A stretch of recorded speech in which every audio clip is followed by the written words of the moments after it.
अस्सलाम वालेकुम रहमतुल्लाहि व बरकातुहू। चलिए जी, हम स्टार्ट करते हैं आज की क्लास को।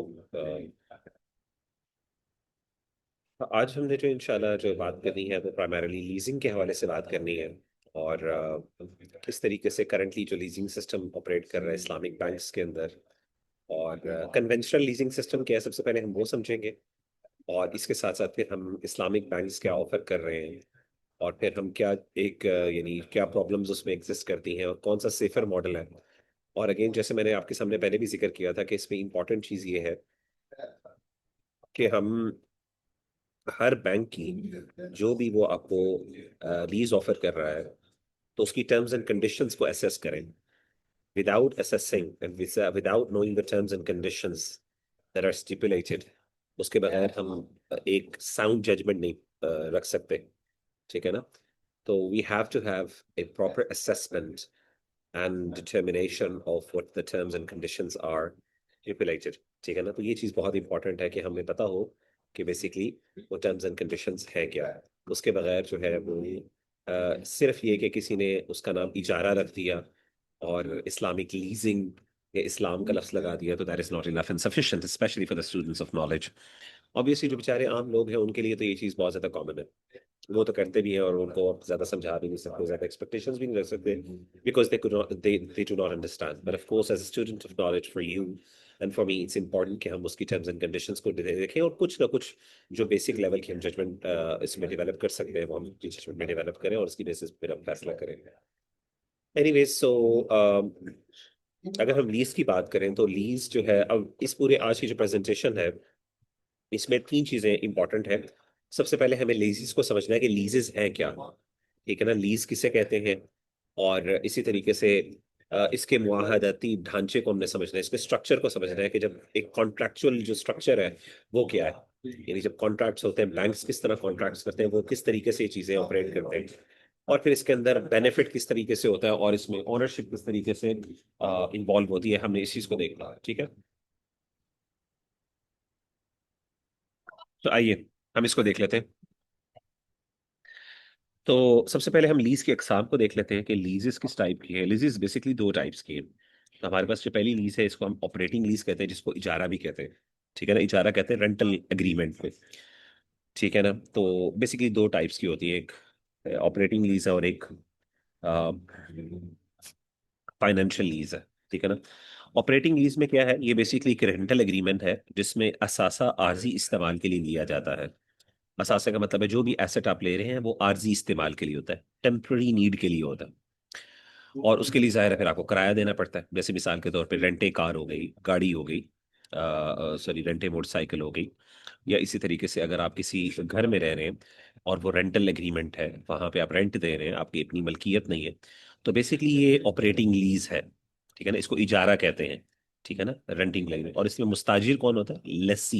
मुस्ताजिर का मतलब होता है जो उस एग्रीमेंट को, यानी जो पेमेंट कर रहा है, जिसने आपसे वो असासा या फिर वो एसेट जो है ना एक्वायर किया है, और उसके अगेंस्ट वो आपको जाहिर है कुछ ना कुछ देगा, रेंटल। इस तरीके से मुजिर कौन होता है? मुजिर होता है लेसॉर। लेसॉर का मतलब है जिसने एक्चुअली वो असासा, जो उसका मालिक होता है। अच्छा, इसमें इंपॉर्टेंट चीज क्या है? इसमें सबसे इंपॉर्टेंट चीज वो ये वाला पॉइंट है कि अहम मुरम्मत, जिसे हम वियर एंड टीयर कहते हैं, इसकी जिम्मेदारी असल में किसके पास होती है? ये प्राइमरली होती है उसके पास, जो लेसॉर होता है। लेसॉर का मतलब है मुजिर के पास होती है। ठीक है ना? मुजिर का मतलब कौन है? वो बंदा जिसका मलकियत है। ठीक है ना? तो ये इंपॉर्टेंट चीज है, इसको जरा हाईलाइट कर लेते हैं। सॉरी, ये हाईलाइट नहीं हो रहा, एक मिनट। सॉरी।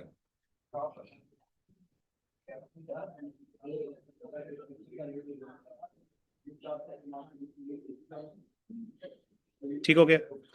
तो ये सबसे इंपॉर्टेंट पॉइंट है कि इसमें असल जो वियर एंड टीयर या मुरम्मत वगैरह के, ये मेंटेनेंस चार्जेस जिसे हम कहते हैं, ये सारी जिम्मेदारी असल में लेसॉर की होती है, मुजिर की होती है, जिसका वो एसेट होता है। जैसे मैंने आपको मिसाल दी थी पहले भी, जैसे बैंक, जैसे घरों का एग्रीमेंट, जब आप घर कर देते हैं, घर पे जो रेंटल, यानी घर रेंट पे लेता है अगर कोई बंदा, तो उस घर के अंदर जो वियर एंड टीयर होती है, उसकी मेंटेनेंस की असल कॉस्ट कौन बेयर करता है? जो मालिक मकान होता है। जो उधर रह रहा है कि वो पे रही, उसको नहीं पेयर करनी पड़ती। ठीक है ना। तो ये बुनियादी तौर पे होता है। इसी तरीके से अगर मिसाल के तौर पे गाड़ी है, अगर आप गाड़ी यूज कर रहे हैं रेंट की, तो वो गाड़ी की जो मेंटेनेंस है कि उस गाड़ी की ब्रेकें सही काम कर रही हैं, उसका यानी उसका अंदर से सारा इंटीरियर ठीक है, उसके सारे जो भी इक्विपमेंट, जो भी उसके अंदर जो एसेसरीज लगी हुई है, वो सारी चीजें ठीक ऑपरेट कर रही हैं, वो सारी चीजें जिम्मेदारी किसकी होती है? मालिक की होती है। ठीक है ना। ये इंपॉर्टेंट पॉइंट, सबसे इंपॉर्टेंट पॉइंट है।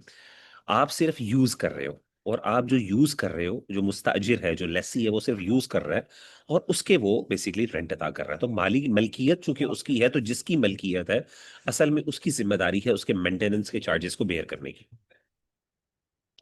मुद्दत लीज के इख्तिताम पर, मुद्दत लीज जब जो जिस टाइम के लिए आपने रेंटल एग्रीमेंट किया होता है, तो उसके एंड पे क्या होता है? या तो आपको असासा वापस करना होता है, जैसे मिसाल के तौर पे घर होता है, तो अब आपने यूज किया 10 साल, 5 साल, या फिर आपका एक टर्म थी कि आप 1 साल जो है यूज कर सकते हैं, उसके बाद आपको वापस, ये गाड़ी होती है, आपने 1 दिन के लिए, 2 दिन के लिए, उसके बाद आपको गाड़ी या तो वापस करनी पड़ती है, या एक और ऑप्शन ये होती है कि मार्केट वैल्यू पर खरीदने का भी इख्तियार होता है। कई दफा कुछ लीजेस के अंदर होता है कि अगर आप चाहें तो आप उसको बाद में खरीद सकते हैं, लेकिन फिर वो उस वक्त हम बकायदा देखेंगे नहीं, वो उस टाइम डिसाइड होगा देर एंड देन कि जी अच्छा, आप कहते हैं यार मुझे घर, मिसाल के तौर पे ऐसे ही है ना कि आपने गाड़ी बहुत ज्यादा यूज की।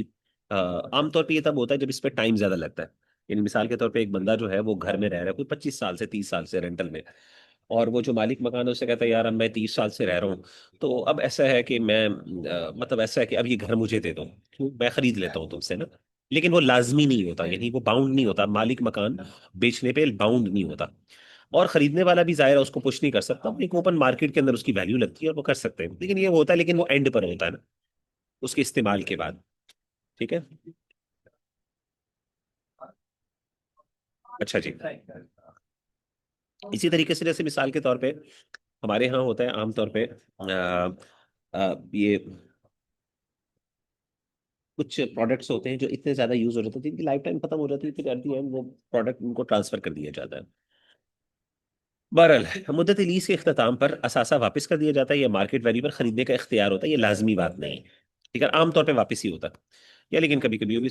शरी हैसियत क्या है? ये इजारा इजारा के मुशाबे है। इजारा से मुजारिक मतलब है, ये स्कीम जो है, जो शरीयत में इजारा स्कीम मुतारिफ है, जो हमारी फुकाहा की किताबों में मौजूद है, उसके मुशाबे है, उससे मिलती जुलती चीजें। ठीक है ना, और ये जायज है, परमिसिबल है। इसकी मिसालें क्या है? जैसे मकान किराए पर देना, रेंट ए कार सर्विस वगैरह, ये सारी चीजें। मुझे बताएं यहां तक किसी को कोई मसला है? यहां तक बात समझ आ गई अब सबको? एनीवन? All good. नूर ने भी कह दिया। महानूर आप बताएं। बरीरा, जबीहा, जरा बताइए इस बारे में। बरीरा आप बताएं, आपको समझ आ गई यहां तक? जी सर, अल्हम्दुलिल्लाह।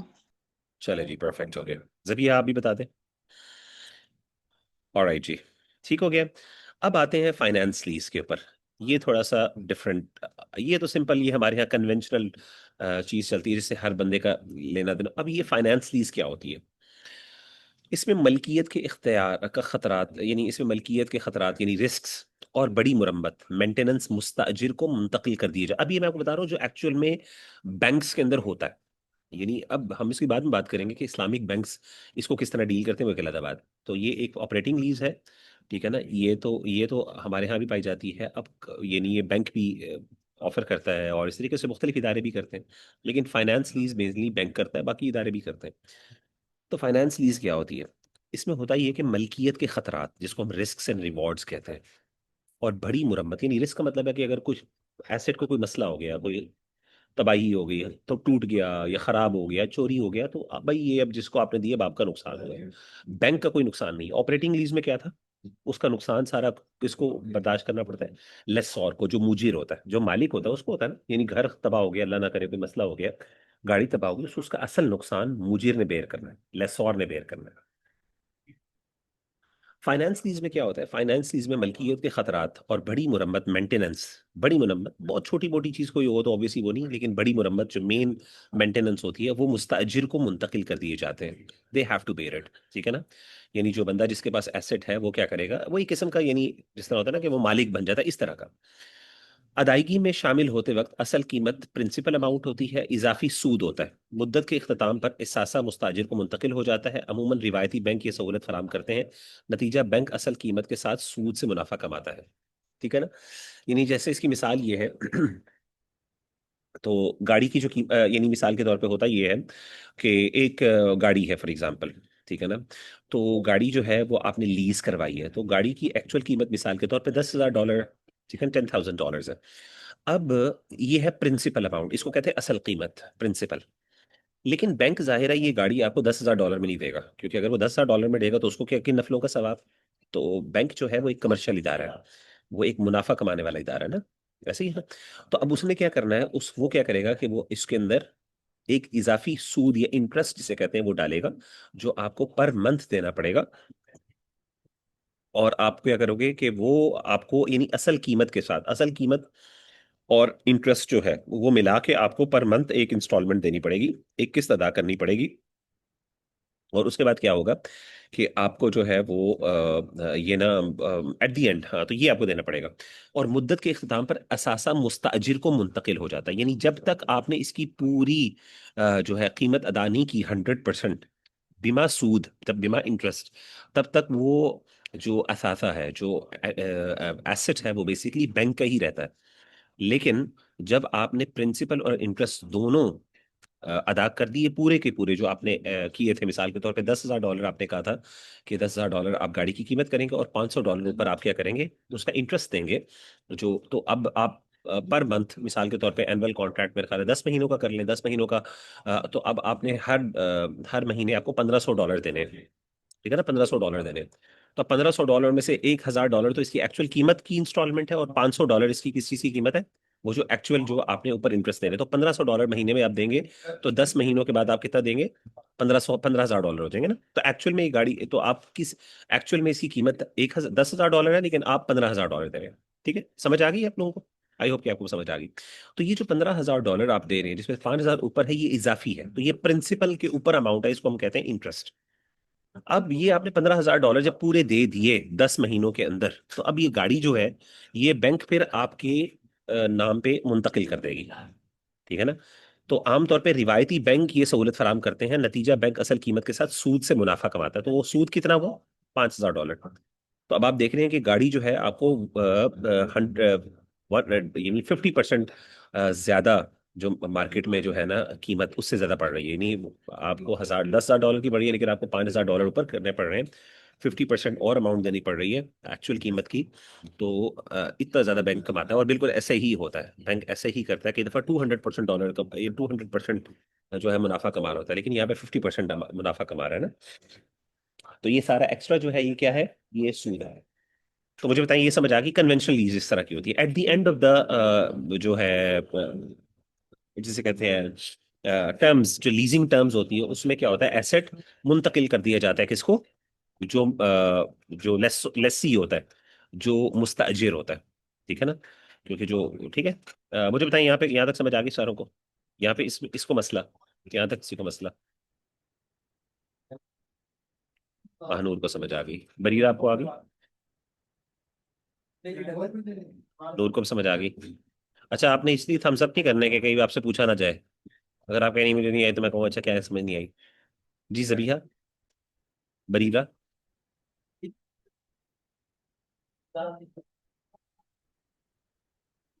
बरीरा और जबीहा, आप जवाब नहीं दे रही। जी सर, मैं इधर ही हूँ, मैंने मैसेज किया था जी अल्हम्दुलिल्लाह। और बरीरा आप बताएं। जी सर। ठीक हो गया, जबरदस्त, ओके, गुड हो गया।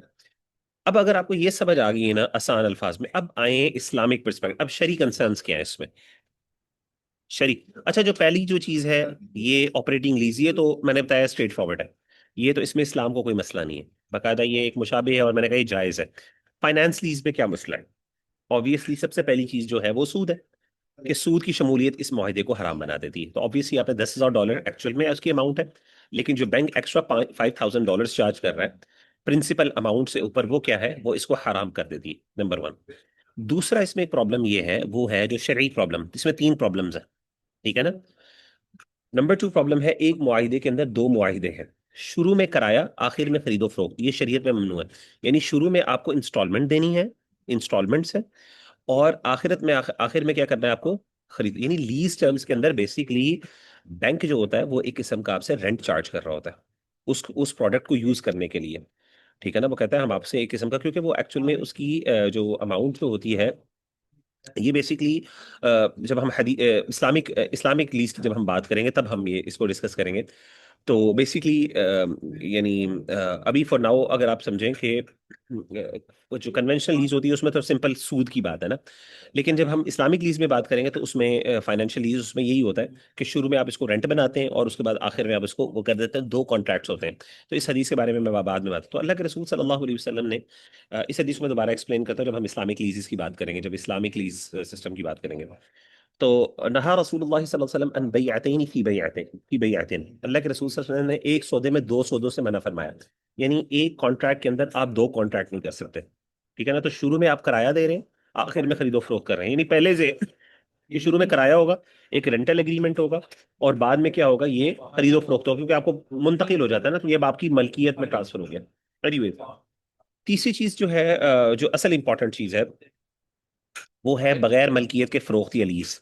अगर बैंक खुद असासे का मालिक ना हो और आगे लीज दे दे, तो ये नाजायज है। तो आपको पता है कि अल्लाह के रसूल सल्लल्लाहु अलैहि वसल्लम ने इस चीज से मना फरमाया। बैंक क्या करता है, बैंक अपनी मलकियत में लाए बगैर, आप लोग चलो मैं पढ़ लेता हूँ, ठीक है। तो बैंक बगैर मलकियत के फरोख्त या लीज, बैंक क्या करता है, बैंक आपको पैसे देता है और कहता है जाके खरीद लो एसेट। बैंक खुद नहीं खरीदता। तो हालांकि बैंक जो होता है वो क्लेम कर रहा होता है ये एसेट मेरा है, तो भाई आप क्यों खरीद रहे हैं। तो होना ये चाहिए कि अगर बैंक खुद असासे का मालिक ना हो और आगे लीज दे दे तो ये नाजायज है। तो आप कोई भी ऐसी चीज आगे नहीं बेच सकते जिसके आप खुद मालिक ना हो। नहा रसूलुल्लाह सल्लल्लाहु अलैहि वसल्लम अन सलफिन व बैइन व अन शर्तैन फी बैइन वाहिदिन व अन बै मा लैसा इंदक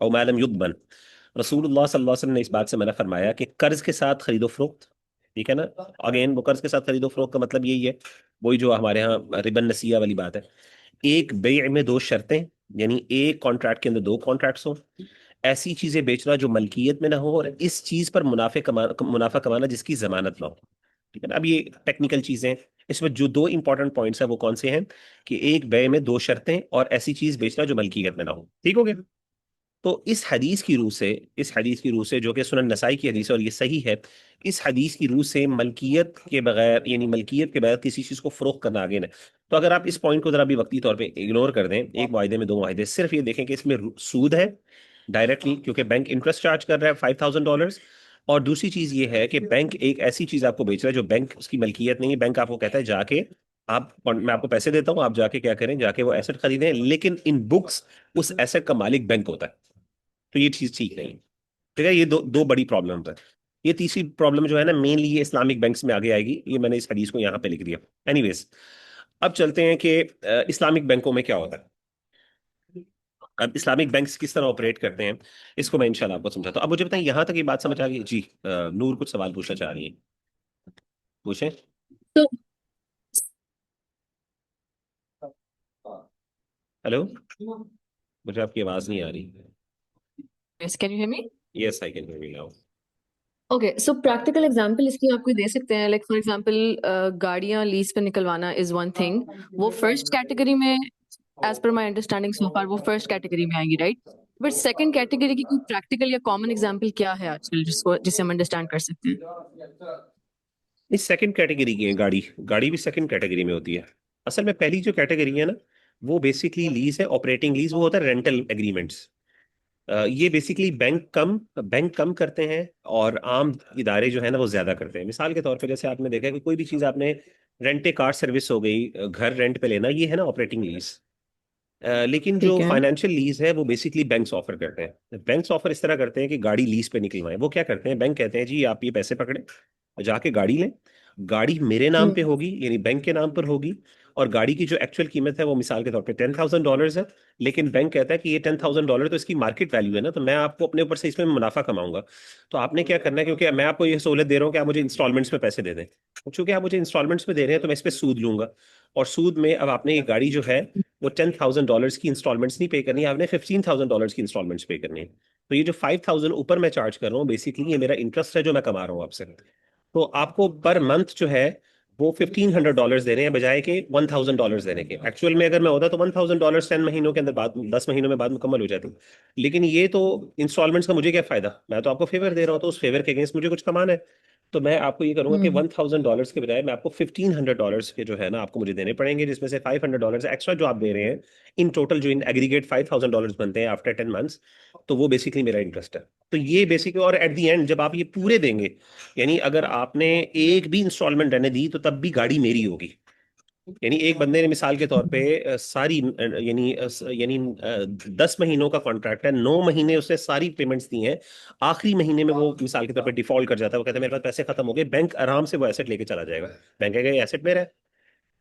हम्म तो हालांकि वो कहेगा जी ये तो मैंने इसकी कीमत, वो कहेंगे नहीं आपने इसकी कीमत नहीं दी, आपने इसका रेंट दिया है, आपने इसकी कीमत नहीं दी, रेंट दिया है। ये प्रॉब्लम असल में वो रेंट बना देते हैं इसको।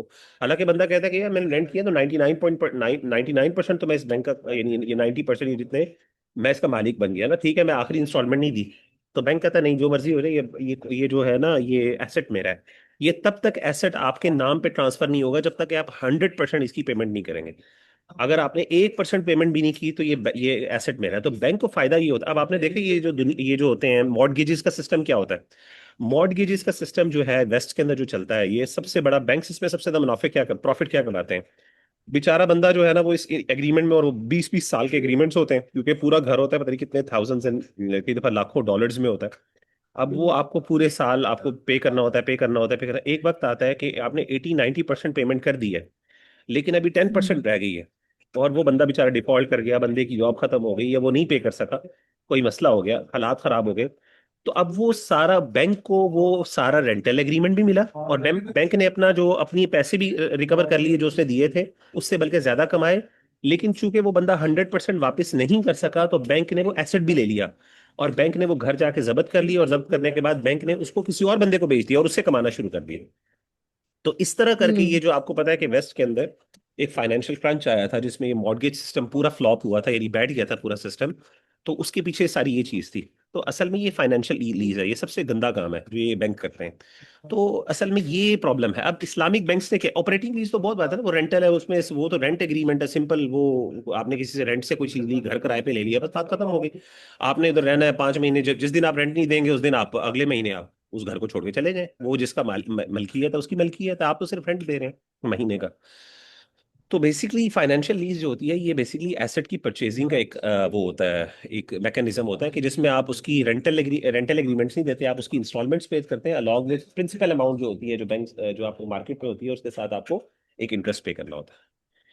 सो इसमें दो चीजें प्रॉब्लम्स हैं। इसमें एक प्रॉब्लम सूद की है, जो इंटरेस्ट आप चार्ज कर रहे हैं, और दूसरी प्रॉब्लम इसमें जो है वो किस चीज की है।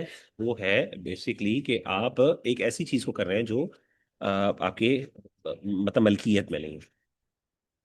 लेकिन चलें बहरहाल, ये वाली एक तो बात वाजी होगी। यस अच्छा, ये थैंक यू वेरी ये मच ये कन्वेंशनल बैंक्स है। अब हम इस्लामिक बैंक्स पर आएंगे। इस्लामिक बैंक्स ने इस मसले को किस तरह, अब इस्लामिक बैंक्स ने भी गाड़ी तो बेचनी है, उसे रेंट तो नहीं करनी, वो रेंटल एग्रीमेंट ही नहीं, वो रेंटे कार सिस्टम तो नहीं खोलना उन्होंने, या फिर घर का किरायों पे देने का सिस्टम तो नहीं उन्होंने खोलना। तो असल में रेंट, इस्लामिक बैंक्स क्या करते हैं, उनका असल में इंटरेस्ट जो है वो ऑपरेटिंग में लीज नहीं है, वो फाइनेंस लीज में है। ऑपरेटिंग लीज तो वो बैंक्स वैसे भी ऑपरेट नहीं करने की उनको जरूरत ही नहीं है, वो आम बंदे लोग करते हैं जिनके अपने एसेट्स होते हैं। तो कंपनियां करती हैं कुछ और होती हैं। तो अब वो क्या करते हैं, अब वो इसको हलाल किस तरह बनाते हैं, अब वो मैं आपको इंशाल्लाह बताऊंगा, और फिर बताऊंगा कि क्या प्रॉब्लम्स है। तो जी बाकियों को समझ आ गई इस पे जी। जी सर। जबीहा को समझ आ गई, हाँ जी माशाल्लाह। सादिया, सादिया आपको समझ आया, सादिया बाद में आई है, समर भाई भी बाद में है, जबीहा आपको। चले जी, चले इस्लामिक बैंक से हम बताएंगे ना, तो वो भी इसी तरीके से, तो आपको जो लोग थोड़ा जिन्होंने लेट ज्वाइन किया उनको इंशाल्लाह पता चल जाएगा। वेल, अब इस्लामिक बैंक्स ने क्या किया। अब इस्लामिक बैंक्स ने ना दो स्कीमें निकाली हैं, ठीक है। इस्लामिक बैंक्स ने दो स्कीम्स निकाली हैं। कुछ बैंक्स स्कीम नंबर 1 को फॉलो करते हैं, और कुछ बैंक स्कीम नंबर 2 को फॉलो करते हैं। और इसमें से स्कीम नंबर कौन सी बेहतर है वो इंशाल्लाह आप साथ में बताता हूँ आपको। पहले जो बैंक्स हैं, कुछ बैंक्स हैं, उन्होंने इसको कहा कि इस्लामी इजारा स्कीम, ठीक है ना। वो क्या कहते हैं असल में उन्होंने कहा कि हम ऑपरेटिंग लीज ही बनाएंगे। लेकिन ऑपरेटिंग लीज को उन्होंने किस तरीके से ऐसा टर्म्स किया है कि इस operating lease plus finance lease को मिक्स कर दिया उन्होंने। अब दो लीजेस होती हैं, एक ऑपरेटिंग लीज होती है। ऑपरेटिंग लीज इस्लाम के अंदर मौजूद है, एस्टैब्लिश्ड है, अल्लाह के रसूल सल्लल्लाहु अलैहि वसल्लम के दौर में भी थी, और इस तरीके से आगे भी चलती रही, और आजकल है एस्टैब्लिश्ड है और इस पे हलाल है। और फाइनेंस लीज जो है वो हराम है, क्योंकि बैंक्स उसको यूज करते हैं। अब इन लोगों ने बेसिकली बैंक से, तो बैंक को फायदा है चीजें इंस्टॉलमेंट्स में और सूद कमाना है। बैंक चाहते हैं कि हम एक चीज एसेट लें और आगे बेचें और उसमें से बेनिफिट उठाएं। तो जाहिर है उन्होंने फाइनेंस लीज ही उनको बेनिफिट देगी ज्यादा। तो बैंक्स जो है, जाहिर है बैंक्स ने इतने बड़े एसेट्स घर लेके लेके क्या करने हैं, तो वो क्या करते हैं, वो पैसे देते हैं और उसके बाद उस पर पैसा कमाते हैं। तो अब इस्लामाइज इन्होंने किस तरह किया, तो दो स्कीम्स हैं इस्लामिक बैंक्स की। पहली है इस्लामी इजारा स्कीम। इसमें क्या होता है, इस्लामिक बैंक पहले असासा खुद खरीदता है। तो वो जो प्रॉब्लम थी ना कि आप कोई ऐसी चीज जो कि आपकी ऑनरशिप में नहीं है, तो आप उसको नहीं, तो ऑब्वियसली इस्लामिक बैंक को पता है, वो क्या कहते हैं, वो जाके खुद खरीदता है मार्केट से। अपना बंदा भेजते हैं और उसका बंदा जो है बैंक का मुलाजिम जाके उस एसेट को खरीदता है। गाड़ी खरीदी है, जो भी खरीदी, फिर इजारा के तौर पे सारिफ को दे देता है। अच्छा, अब बैंक ने क्या किया, वो प्रोडक्ट खरीद लिया। अब बैंक क्या करता है कि जी ठीक है, अब ये मेरा प्रोडक्ट है, जैसे घर हो गया, ये गाड़ी हो गया, अब मैं इसको रेंट के तौर पे आपको दे रहा हूँ। यहाँ तक तो ठीक है मामला, बिल्कुल कर सकते हैं, मैं भी कर सकता हूँ। मैं भी क्या कर रहा हूँ, मैं गाड़ी एक रेंट पे, एक गाड़ी खरीदता हूँ और मैं उसको रेंट पे लगा देता हूँ, जैसे रेंट ए कार बिजनेस होता है। बिल्कुल ठीक है, कोई मसला नहीं है, बिल्कुल बैंक ने भी ये काम किया, कोई प्रॉब्लम यहाँ तक नहीं है। मलकियत बैंक के पास रहती है, ठीक है, बिल्कुल इसी तरीके से। ठीक है, किराया असल कीमत प्लस बैंक का मुनाफा। तो बैंक क्या करता है, बैंक जो है वो जो किराया ले रहा होता है, वो क्या कर रहा होता है बैंक, वो बैंक का जो रेंटल होता है, वो रेंट ए कार में और इसमें फर्क क्या होता है कि बैंक ने जो किराया होता है वो ज्यादा चार्ज करता है, और उस चार्जिंग के अंदर बैंक ने असल कीमत की एक इंस्टॉलमेंट डाली होती है, जो एक्चुअल में कीमत होती है उसको जितना टर्म्स एंड कंडीशन, यानी वो मिसाल के तौर पर 10 महीनों के लिए है, तो या फिर एक साल के लिए, तो उसको डिवाइड कर देता है कि अच्छा हर महीने कितनी असल कीमत प्लस मुनाफा, बैंक का मुनाफा, वो उसमें डाल के वो उसका किराया लेता है। ठीक है ना, जिस तरह फाइनेंस लीज में था ना कि वो $1500 ले रहा था, जिसमें एक्चुअल कीमत प्रिंसिपल अमाउंट और प्लस उसके अंदर मुनाफा उसका $1500। तो आप समझ ले बैंक यहाँ पे भी क्या कर रहा है, लेकिन बैंक कह रहा है ये किराया है, ये किराया है, ये क्या किराया है, जी किराया। अच्छा, इस्लामिक बैंक जो है, जो कन्वेंशनल बैंक इसको किराया नहीं कहता, वो इसको लीज कहता है, वो उसको रेंटल एग्रीमेंट्स नहीं कहता। लेकिन इस्लामिक बैंक ने चूंकि इसको किराया वाला बनाना है, और वो कहता है किराया इस्लाम में जायज है, तो आप किराया ले सकते हो, मैं किराया ले रहा हूँ क्योंकि मेरी मलकियत है। वहां पे बैंक की मलकियत नहीं होती, वहां पे सिर्फ बैंक ने पैसा दिया होता है, लेकिन यहाँ पे बैंक की मलकियत होती है, बैंक बकायदा उस प्रोडक्ट को खरीदता है, वो उसका मालिक होता है। चले बालन, ठीक है। अच्छा जी, मुद्दत के इख्तिताम पर क्या होगा, अब मजे की बात ये है, यहाँ पे प्रॉब्लम आती है। मुद्दत के इख्तिताम पे बैंक कहता है कि हम आपको असासा जो एसेट है, मिसाल के तौर पे आपने $1500 दे दिए, तो अब मैंने आपसे $1500 किराया खरीदा है। तो ये जो अब होता ये है, फाइनेंशियल लीज में क्या होता था कि कॉन्ट्रैक्ट के अंदर लिखा होता था कि आप क्या करेंगे कि इसको, ये ट्रांसफर हो जाएगा ऑटोमेटिकली, जैसे ही आपने आखिरी पेमेंट की तो ये क्या होगा, ये एसेट आपके मलकियत में ट्रांसफर हो जाएगा, आपकी ओनरशिप में चला जाएगा automatically, the day you will pay your last less amount. ठीक है ना, लीजिंग अमाउंट। लेकिन अब यहाँ पे ये काम नहीं कर सकता, क्योंकि फिर वो दो कॉन्ट्रैक्ट्स हो जाएंगे। ठीक है ना, वो हदीस में था ना, अल्लाह के रसूल ने कहा कि एक कॉन्ट्रैक्ट के अंदर दो कॉन्ट्रैक्ट नहीं, यानी या तो आप रेंटल कॉन्ट्रैक्ट करोगे या आप बाइंग एंड सेलिंग का कॉन्ट्रैक्ट करोगे, ये दो कॉन्ट्रैक्ट एक कॉन्ट्रैक्ट में मिक्स नहीं कर सकते आप, अल्लाह के रसूल ने इसे मना किया। तो कहता है कि ये कॉन्ट्रैक्ट नहीं, हम ऐसा करेंगे, हम इसको आपको तोहफे में दे देंगे, हम आपको गिफ्ट कर देंगे। तो बैंक क्या करता है, बैंक कहता है जी आपने पूरे रेंटल एग्रीमेंट दिया, आपने हमें पैसा भी दे दिया, मुनाफा भी दे दिया, अब ये एसेट है, तो ऑब्वियसली अब आपने तो इसके लिए दिया ना कि एसेट आपकी मलकियत में है, तो okay we gift you this. या फिर कई दफा कुछ बैंक्स क्या करते हैं, वो कहते हैं हम आपको $2 का बेच देते हैं, $2 दे दें, ऑफर दे दें और हम आपको बेच देते हैं। यानी वो एक किस्म की आप देख रहे हैं खाना पूरी की जा रही है, इस चीज को, कि जी शरी टर्म्स जो है उनको पूरा किया जाए। ठीक है ना, या फिर वो ये अलहदे या अलहदा मुआहदे के जरिए मुंतकिल, अब वो कहते हैं ये हम एक अलग से मुआहदा कर लेते हैं, मुआहदा ये कि $2 के अंदर आप हम बेच दें, देखें ना, या तो तोहफा दे दें या $2 या $3 का अलग मुआहदा करते हैं, जी चले जी $3 दें, ये आप एसेट ले लें। तो बैंक ने क्या किया बेसिकली, इसका फायदा क्या है, सूद नहीं बढ़ता, ताखीर पर कुल रकम तब्दीली नहीं होती। हाँ, अब इसमें बैंक ने थोड़ा फर्क क्या किया, पहली बात तो ये बैंक कहता है कि हमने इसमें आपसे कोई सूद नहीं लिया, ये गाड़ी की कीमत 15,000 में, भाई हम गाड़ी की 10,000 मार्केट से मिलती है, हम आपको 15,000 की बेचें, हम 20,000 की में दें, जितने मर्जी की बेचें, हमारी मर्जी। तो हमने आपसे इसका किराया लिया और हम किराया जितना मर्जी ले लें, तो इसमें शरई तौर में कोई प्रॉब्लम, तो सूद है ही नहीं। Number one. नंबर टू ये कि ताखीर पर कुल रकम तब्दील नहीं होती। मिसाल के तौर पे अगर कोई बंदा, जैसे बैंक में क्या होता है, कन्वेंशनल बैंक्स में अगर आपने फॉर एग्जांपल एक महीने आपने अपनी जो रेंट, यानी सॉरी, जो आपकी इंस्टॉलमेंट थी वो आपने पे नहीं की, तो आपको एक्स्ट्रा पे करने पड़ते हैं। ठीक है ना, इंटरेस्ट के तौर पे, वो इंटरेस्ट बढ़ता रहता है ना, कंपाउंडेड इंटरेस्ट जिसे हम कहते हैं। तो इसमें नहीं होता, इस्लामिक बैंक्स नहीं लेते, इस्लामिक बैंक्स कहते हैं भाई हम आपसे कोई चार्ज नहीं करेंगे, बस वो जो $15,000 से ऊपर $1 नहीं हो सकता। तो आप लेट करें जल्दी पे करें जो मर्जी होगा, वो $15,000 ही आपको पे करना पड़ेगा। तो ये जो एक सिस्टम था, ये बेसिकली मीज़ान बैंक यूज करता है इस सिस्टम को। अच्छा, ये कब की बात है? ये तब की बात है, ये मैंने आर्टिकल लिखा था आज से कोई 10 साल, 15 साल, 12-13 साल पहले की बात है। असल में एक भाई थे हमारे जानने वाले, उन्होंने गाड़ी खरीदनी थी, तो उन्होंने मुझे कहा कि यार आप करे, उस जमाने में मैं चार्टर्ड अकाउंटेंसी यानी ACCA मैं कर रहा था। तो मुझे याद है कि मैंने ना ये चीज़ जो कि मैं पढ़ रहा था, और मैं एग्जाम्स दे रहा था, और आई एम स्टडीइंग दैट। तो उस मौके पर मुझसे ने कहा यार मुझे बताएं। तो मैंने कहा यार आप ऐसा करें कि मुझे ना, ये जो आप जिन बैंक्स थे उसके बाद दो बैंक्स थे। एक बैंक था, उसके पास ऑप्शन थी यहाँ पे एक मीज़ान बैंक की लाहौर में, मैं दुबई में होता था, और उसके साथ उसकी ना एक और बैंक था उसके पास बैंक दुबई अल इस्लामी। ये दो बैंक्स थे। उन्होंने कहा ये दोनों ऑफर्स कर रहे हैं, तो मैंने कहा मुझे आप इनकी ना टर्म्स एंड कंडीशंस भेजे। तो उसने मुझे ना फाइल्स भेजी थी कि जी ये कॉन्ट्रैक्चुअल टर्म्स है। तो उसको मैंने पढ़ के ना फिर ये पूरी स्टडी करके ये इस पे आर्टिकल लिखा था। ये असल में बेसिकली मैंने चैट जीपीटी से इसको समराइज किया। मैं आपको एक्चुअल आर्टिकल भेज दूंगा इंशाल्लाह तफसील से ना। तो मैं आपको इंशाल्लाह एक्चुअल आर्टिकल जो इंग्लिश में है असल में, वो मैं आपको भेज देता हूँ। उसमें मैंने इसको डिटेल में मजीद समझाया, बहुत डिटेल में डिस्कस किया एग्जाम्पल्स के साथ फाइनेंशियली ना। तो ये मैंने चूंकि ऑब्वियसली पढ़ा रहा हूँ आप लोगों को, तो इसलिए मैंने कहा मैं इसको कर लूँ। अच्छा, तो इसमें ये बेसिकली मीज़ान बैंक उस वक्त की बात है, अब आई डोंट नो अभी करंट क्या कर रहे हैं, लेकिन आज से 10 साल पहले मीज़ान बैंक ने ये ऑफर की थी कि हम आपसे बेसिकली, उन्होंने इसका रैशनल ये दिया था कि जो हम आपसे पे कर रहे हैं वो हम आपसे किराया लेंगे, और जब आप पूरे इसका किराया अदा कर देंगे 15 साल बाद, ये 6 महीनों यानी जितने भी सालों का एग्रीमेंट है, ये 5 साल बाद, ये जो भी आपका एग्रीमेंट है जिसमें आपकी पूरी अमाउंट हो जाएगी, तो उसके बाद या तो हम आपको एज अ तोहफा दे देंगे, आप चाहते हैं तो एज अ तोहफा दे देंगे। और दूसरा चीज़ ये है कि हम इसको अलग से, हम 2 रुपए या 3 रुपए में या 500 रुपए या जितने भी एक छोटी सी अमाउंट या 1 रुपया के अंदर हम आपको यानी कोई अलग मुआयदा कर लेंगे। मुआयदा 1 रुपया का हो, 200 रुपये का, डजेंट मैटर, वो एक अलग कॉन्ट्रैक्ट है। 2016 में, ये 2016 में मैंने किया था। 2016 में सर, ये तब मैंने की बात है, निजाम बैंक ठीक है। ऑलराइट, सो ये पूरी चीज़ है। अच्छा, मुझे बताएं आपको ये बात समझ आ गई है, ये पूरा किस तरीके से चल रहा है? आप में से कोई बंदा इसमें से कोई प्रॉब्लम निकाल सकता है? मुझे पहले बताएं कि आपको समझ आ गई, और मुझे बताएं कि इसमें कोई प्रॉब्लम जो आपको समझ आ रही है इस पूरी टर्म्स एंड कंडीशन में, क्या आपको प्रॉब्लम है? जी ज़बीहा। सर जी, ये उसने किराया दिया है, तो किराए में उसने एक्स्ट्रा अमाउंट भी लिया है बैंक ने उससे, हाँ, लिए एक्स्ट्रा मतलब अमाउंट, लेकिन 15,000। $1,500 लिए ना।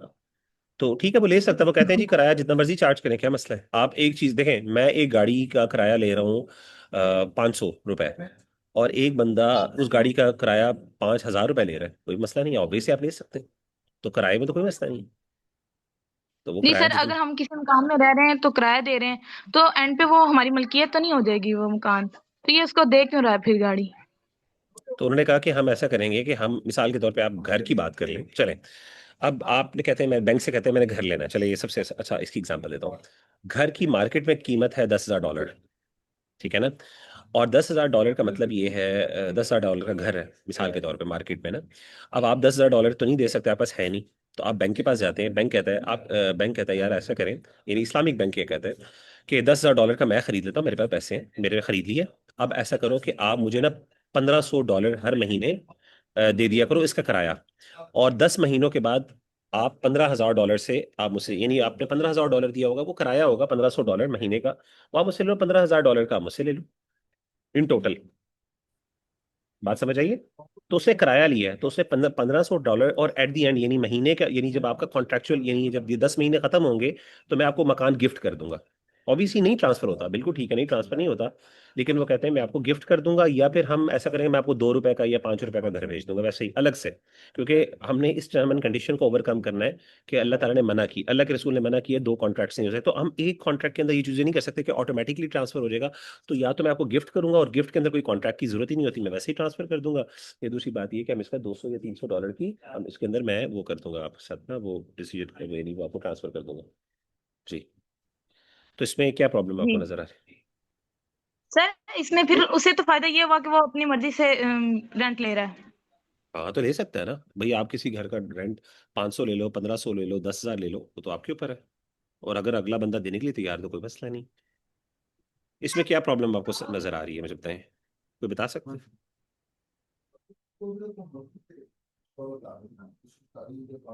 1 मिनट मुझे दीजिएगा, मेरी वालिद साहब की कॉल आ रही है, 1 मिनट मुझे दीजिएगा। आप लोग सोचें इसमें क्या कोई प्रॉब्लम है? ये जो बैंक ने किया है काम, ये वाली जो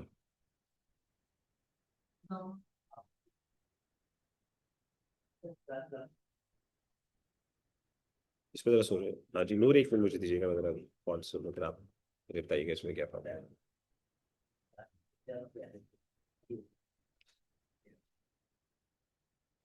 हाँ तूने सुना है इसका क्या प्रॉब्लम है? एक मिनट। हाँ।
अस्सलाम वालेकुम जी।